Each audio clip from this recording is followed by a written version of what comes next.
Good morning, students. Today's topic is chapter number 3, exercise 3.1. Question is, draw the graph of the equation x minus y plus 1 equal to 0 and 3x plus 2y minus 12 equal to 0.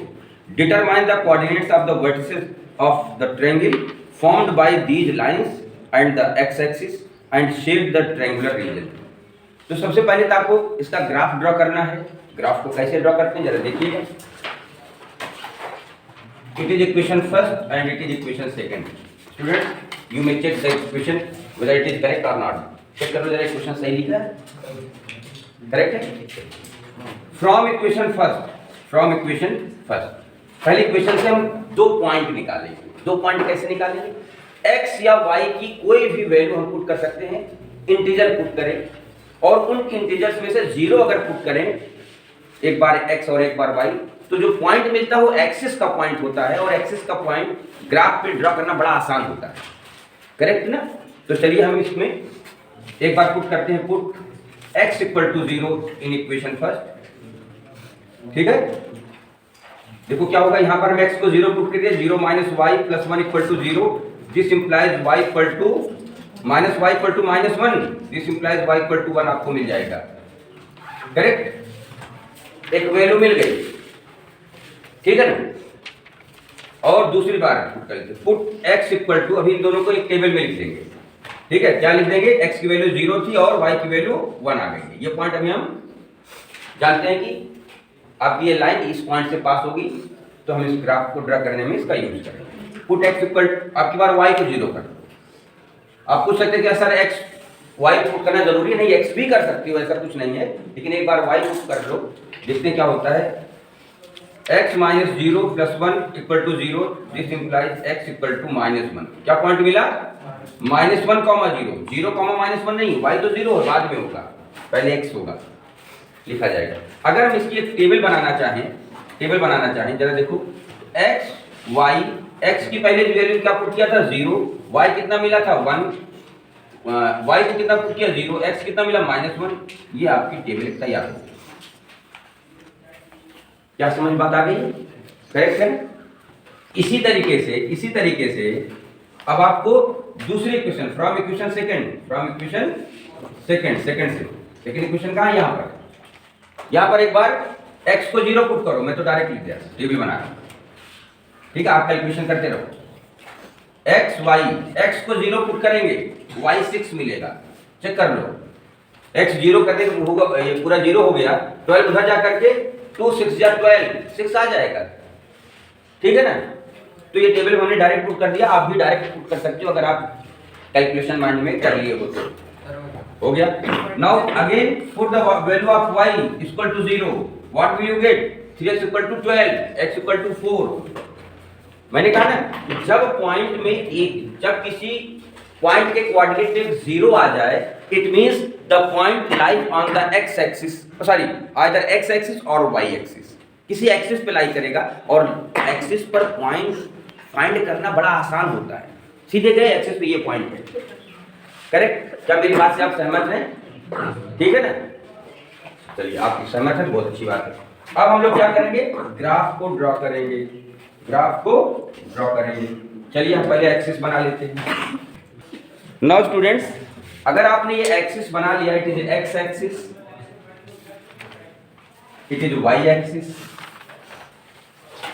It is origin y dash, x dash. अब हमको point देखने पड़ेगा. हमारा maximum point 6 है, Y पर 6 है. ठीक है ना. तो वाई पर हमको 6 तक जाना है. एक्स मैक्सिमम 4 है, तो 4 तक जाना है, कोई दिक्कत नहीं. हम बना लेते हैं 1 2 3 4 5 6. ठीक है ना. इधर 1 2 3 4 5 6. ध्यान देखना. पहले क्या है? 0 1. ध्यान देखो. 0 1 ये कोऑर्डिनेट किस एक्सिस का कोऑर्डिनेट है? तो किसी कोऑर्डिनेट में आएगा नहीं, क्योंकि 0 है, एक्सिस पे आएगा. पक्का है ना? तो कौन से एक्सिस पे आएगा?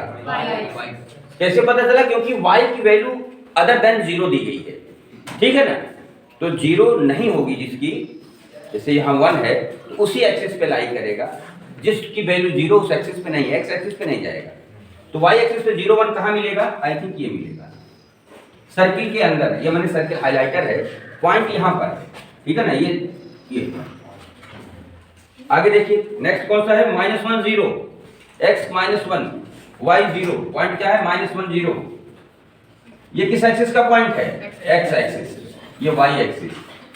कैसे पता चल गया? x की वैल्यू -1 दी गई, 0 नहीं है, समझ गए? x की वैल्यू -1 0 ये मिला है, ठीक है ना, x एक्सिस पर -1। अब आप क्या करेंगे? स्केल उठाएंगे। Any students have the scale? Yes, मेरे पास ये नहीं स्केल। चलिए अब यहाँ पर आप इसको सीट में रख लीजिए, आपके पास स्केल है, और इसको ड्रॉ कर लीजिए, ठीक है ना, ड्रॉ कर लीजिए। चलिए इसमें ड्रॉ,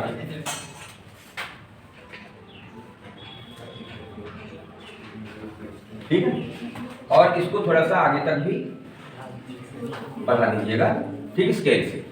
एक लाइन आपको मिल गई, ये कौन सी लाइन है? It is x minus y plus 1 equal to 0। एक लाइन आपने ड्रॉ कर दिया। दूसरी लाइन के लिए पॉइंट आपने निकाल रखा, कौन सा? 0 6 कहाँ होगा? You have to search the position of 0 6 किस एक्सिस का है? y axis. बहुत बढ़िया, y एक्सिस कहाँ है? यहाँ पर। 6 को ढूंढो, कहाँ पर? यहाँ पर। ये देखिए हमने हाईलाइटर, सर्किल जो मैं बनाता हूँ वो हाईलाइटर है, बोर्ड लगा है कि भाई पॉइंट इधर है, ठीक है ना। ये पॉइंट इतना बड़ा नहीं है, पॉइंट इसके अंदर है, करेक्ट। एक मिल गया। दूसरा 4 0 आज इनसे आप बताइए 4 0 किस एक्सिस पे होगा? x एक्सिस पे होगा, क्योंकि बता रहे थे सर मेरी समझ में नहीं आया। कोई बात, अच्छा कोई बात नहीं। 4 0 कहाँ पर होगा? x एक्सिस पर। x कहाँ है? यहाँ 0 6 ढूंढ लिया था, ये 4 0, ये समझ बात आ गई। दो पॉइंट मिल गए, 0 6 4 0, ठीक है। अब आप स्केल उठाएंगे और इन दोनों को ज्वाइन कर देंगे, ठीक है ना। मैं तो ऐसे ज्वाइन करूंगा, ये थोड़ा सा ठीक काम चल रहा है ना, बट टेढ़ा हो गया लेकिन काम चल रहा है, काम चल रहा है, ठीक है ना। अब आपको ये ग्राफ मिल गया, आपने इस इक्वेशन का ग्राफ ड्रॉ कर लिया। पहला पार्ट ये था कि ड्रॉ द ग्राफ तुमने ड्रॉ कर दिया। अब आगे क्या क्वेश्चन में लिखा है? किसने लिखा है आगे क्वेश्चन में? According to question, determine the coordinates of the vertices of the triangle formed by these lines and x axis। ध्यान देखना, these line and x axis, these lines means ये लाइन दो है, इसकी इक्वेशन क्या है? यह है 3x plus 2y minus 12 equal to 0, ठीक है। these two lines and x axis, अगर आप ध्यान से देखें बेटा, हाथ उठा लो, these two lines and x axis, these two lines and y axis। y axis की बात करता तो इस ट्रायंगल को लेते, लेकिन x एक्सिस की बात कर रहा है तो हम पूरा यहां से यहां तक ये पूरा ट्रायंगल हुआ कि नहीं? ऐसा ट्रायंगल जो ऐसी एरिया जो इन दोनों लाइन और x एक्सिस से घिरी हुई है, बाउंडेड है, वो कौन सी एरिया होगी? वो होगी ये, यहां देखो जो हमने शेड कर दिया। क्या आपकी समझ बात आ रही है? इसने कहा शेड करने के लिए, मैंने शेड कर दिया। आगे अगले स्टेप में लिखा कि शेड द रीजन, उस ट्रायंगल को शेड कीजिए। और इस ट्रायंगल को ये क्या हुआ? कोऑर्डिनेट a, ये कोऑर्डिनेट क्या हुआ? b, ये कोऑर्डिनेट क्या हुआ? c। a b c का कोऑर्डिनेट भी निकालना है। ये ट्रायंगल यहां पे मत कीजिएगा, ये a b c ट्रायंगल तो पूरा ये बन रहा है ना, इसके वर्टिसेस का कोऑर्डिनेट निकालना है। तो हम क्या लिखेंगे आंसर में? आंसर में लिखेंगे, यहां लिखता हूं, इसको मिटा देता हूं, coordinate of a is equal to coordinate of A का कोऑर्डिनेट क्या होगा? तो यहां पर इसका कोऑर्डिनेट होगा 2, 3, पहले x एक्सिस का फिर y 2, 3 equal to 2, 3। Coordinate of b equal to कितना मिलेगा? b देखो तो एक्सिस पे है, -1, 0 coordinate of c equal to कितना मिलेगा? कहां मिलेगा? ये 4, 0। तो आपका एक आंसर में भाई उनके कोऑर्डिनेट लिखिए, किसके? जो ट्रायंगल बन रहा है उसके वर्टिसेस के।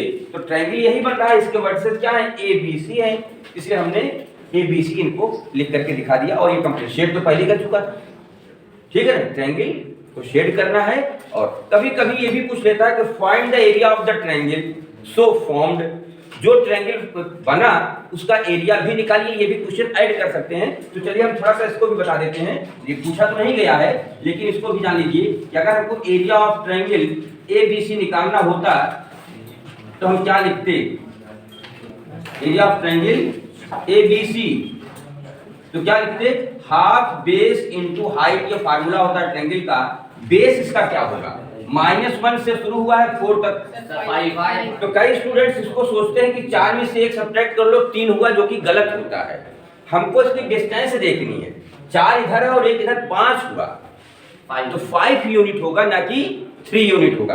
बात एकदम क्लियर है? हाँ जी, ये होगा बेस 5 यूनिट। और हाइट कितना हुआ, हाइट ये हमको देखना पड़ेगा, वो किसके बराबर है, 3 के बराबर है, इंटू 3। तो कितना हुआ 15/2, कितना हुआ 7.5 यूनिट स्क्वायर। ये स्क्वायर यूनिट चाहे जो लिखो, 7.5 स्क्वायर यूनिट या यूनिट स्क्वायर। बात समझ में आ गई है कि नहीं आ गई? पक्का है एकदम? तो इस क्वेश्चन को हमने ग्राफिकली सॉल्व किया। अगर कहीं भाई इसका सॉल्यूशन बताओ, भी सॉल्व नहीं किया है क्योंकि पूछा नहीं किया था, पूछा गया है, चेक करो जरा। सॉल्व करने के लिए नहीं लिखा है, एक बार मैं पढ़ लूं। Draw the graph, graph draw कर दिया, हाँ नहीं करना। लेकिन अगर ये कहता कि भाई इसका सॉल्यूशन बताओ, तो सॉल्यूशन क्या लिखते, तो सॉल्यूशन लिखते इसका x = 2 एंड y = 3, ये इसका सॉल्यूशन होता है। आप ऐसा कैसे मालूम, क्योंकि यही पॉइंट है जो दोनों लाइंस पर कॉमन है, इकलौता पॉइंट है, इसलिए इसका यूनिक सॉल्यूशन होगा और वो होगा x = 2 y = 3। लेकिन इस क्वेश्चन में नहीं पूछा गया है, तो लेकिन हम अगर पूछा जाता तो यही लिखते। ग्राफिकली सॉल्यूशन क्या हुआ, ग्राफ ड्रा किया और ग्राफ को देखने से पता चला कि x की वैल्यू 2 होगी और y की वैल्यू 3 होगी। बात क्लियर हो गई? तो इस क्वेश्चन के माध्यम से हमने कई चीजें आपको बताने का प्रयास किया जो इस क्वेश्चन में नहीं पूछा गया था। एक तो हमने एरिया आपको सिखा दिया और दूसरी चीज हमने कहा भैया इसका सॉल्यूशन भी ये होगा, आप इसको जानते रहिए, ठीक है ना। लेकिन अगर क्वेश्चन पेपर में आता है तो जितनी चीजें पूछी जाए सिर्फ उतना आप बताएं। फालतू की चीजें जो मैं यहाँ बता रहा हूँ उसको आपको लिखने की वहाँ आवश्यकता नहीं होगी। यहाँ क्योंकि हम आपको सिखा रहे हैं कि इनमें से कोई भी चीजें पूछी जा सकती हैं तो आप उसको उतना ही बताएंगे। करेक्ट? कोई कंफ्यूजन तो नहीं? Very good.